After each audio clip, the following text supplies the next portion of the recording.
Hello friends, இன்றைக்கி நம்ம ஒரு வெரைட்டியான பிரியாணி செய்ய போகிறோம். இது சனா வச்சு செய்ய போகிறோம். இது சனா பிரியாணி. ஒரு கப்பு கொண்டக்கடலை எடுத்து நைட்டு ஊற வச்சு அதை ஒரு விசில் வச்சு எடுத்துருக்கிறேன். உப்பு போட்டு ஒரு விசில் வச்சு குக்கரில் எடுத்துருக்கிறேன்.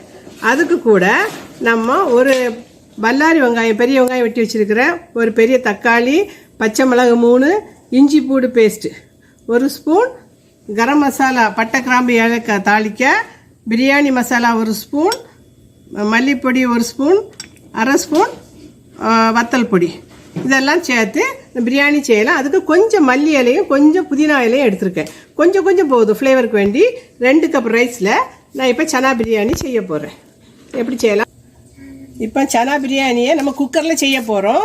அது ஒரு குக்கரை வச்சு அதில் 2 டேபிள் ஸ்பூன் ஆயில் ஊற்றிருக்கிறேன். அதுக்கு கூட நம்ம எடுத்து வச்சுருக்கிற 2 துண்டு பட்டை, 2 ஏலக்காய், 2 கிராம்பு, 2 பிரிஞ்சி இலை எல்லாத்தையும் போட்டுட்டு, அதுக்கு கூட நம்ம எடுத்து வச்சுருக்கிற வெங்காயம்,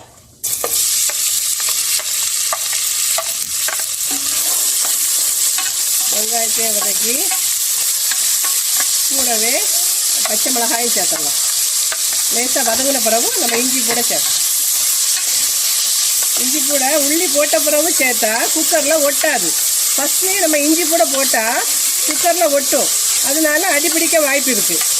அதனால் வெங்காயம் கொஞ்சம் வதங்கின பிறகு நம்ம இஞ்சி கூட சேர்க்கணும். இப்போ வெங்காயம் வதங்கி வருது.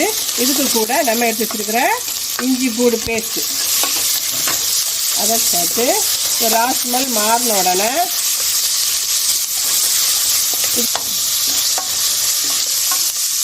ஒரு பெரிய தக்காளி எடுத்து வச்சுருக்கிறேன். சின்ன தக்காளினா 2 தக்காளி வேணும், பெரிய தக்காளினா 1 போதும். அதையும் போட்டு வதங்களுக்கு வேண்டி லைட்டாக உப்பு போட்டுக்கணும். சீக்கிரமாக வதங்கும். வெங்காயம் நல்லா வதங்கியாச்சு. இதுக்கு கூட நம்ம எடுத்துக்கிற மசாலா பொடியெல்லாம் சேர்க்கலாம். ஒரு அரை ஸ்பூன் வத்தல் பொடி, 1 ஸ்பூன் பிரியாணி மசாலா, அரை ஸ்பூன் மல்லிப்பொடி எல்லாத்தையும் நல்லா மிக்ஸ் பண்ணி, இதுக்கு கூட நம்ம எடுத்து வச்சுருக்க வேக வச்சுருக்க சனாவை சேர்ப்போம். 1 கப் சனா வேக வச்சு வச்சுருக்கிறேன். அது 2 விசில் போட்டு பாதி தான் வேக வைக்கணும். முழுசாக வேக வச்சா குழஞ்சி போயிடும். அதனால் வேக வைக்கும்போது கவனமாக இருக்கணும். பாதி தான் வந்திருக்கணும். இதுக்கு கூட நம்ம எடுத்து வச்சுருக்கிற கொஞ்சம் புதினா, கொஞ்சம் மல்லி இலை எல்லாத்தையும் சேர்ப்போம். புதினா மல்லியை சேர்த்து நல்லா மிக்ஸ் பண்ணணும். ஃப்ளேவர் நல்லாயிருக்கும். கொஞ்சம் போதும்.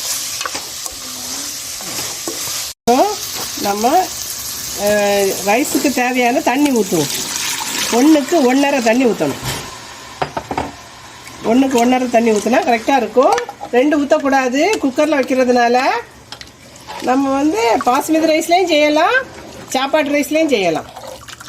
நான் 1க்கு 1.5 ஊற்றினா போதும் குக்கரில். அப்போ தான் கொஞ்சம் விடுவிடாக இருக்கும்.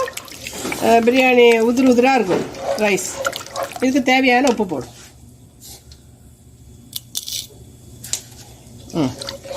இப்போ தண்ணி கொதித்து வருது. 2 கப் ரைஸுக்கு 3.5 கப் தண்ணி வச்சுருக்கிறோம். தக்காளி உள்ளி எல்லாம் வதங்கி அது கூட சனா எல்லாம் போட்டாச்சு. இப்போ அது கூட ரைஸை சேர்ப்போம். ஊற வச்சுருக்க ரைஸ் அரை மணிக்கூர் ஊற வச்சுருக்கேன்.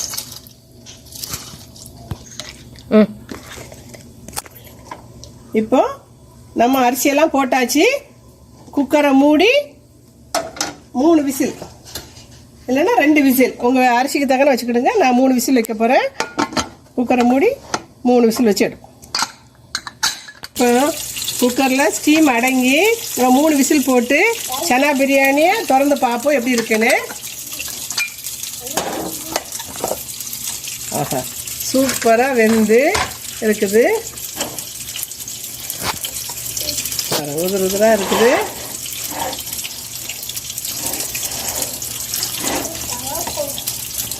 மிக்ஸ் பண்ணும்போது தான், ரொம்ப மிக்ஸ் பண்ணக்கூடாது, லேசாக மிக்ஸ் பண்ணி எல்லா இதுலேயும் ஒன்றா வர்றது மாதிரி. சூப்பரான பிரியாணி ரெடி. இப்போ டிஸ்பிளேயில் பார்ப்போம். இப்போ அருமையான சனா பிரியாணி ரெடி ஆயிடுச்சு. இது நம்ம குக்கரில் செஞ்சுருக்கோம். இந்த கொண்டக்கடலை பிரியாணியை நீங்களும் செய்து பாருங்கள். இது வந்து பிள்ளைங்களுக்கு டிஃபன் பாக்ஸுக்கு செய்து கொடுத்து விட மார்னிங்கு ஈஸியானது. குக்கரில் சிம்பிளாக செய்திடலாம். இதுக்கு சைட் டிஷ்ஷாட்டு நான் ஃபிஷ் ஃப்ரை எடுத்திருக்கேன். நீங்கள் பொட்டேட்டோ ஃப்ரை ஏதாவது ஃப்ரை கூட வச்சு சாப்பிடலாம். சிக்கன் ஃப்ரை எது வேணுமோ, நான்வெஜ் வச்சு சாப்பிடலாம், வெஜிடேரியன் வச்சு சாப்பிடலாம். ஆனால் பிரியாணி வெஜிடேரியன். அதுக்கு கூட ரைத்தா, ஆனியன் ரைத்தா வச்சுருக்கிறேன். இது ஃபுல் மீல். இன்றைக்கி ஆஃப்டர்நூன் எங்கள் வீட்டில் இதே மாதிரி சனா பிரியாணி செய்து பார்த்து லைக் பண்ணுங்கள், சப்ஸ்கிரைப் பண்ணுங்கள். தேங்க்யூ.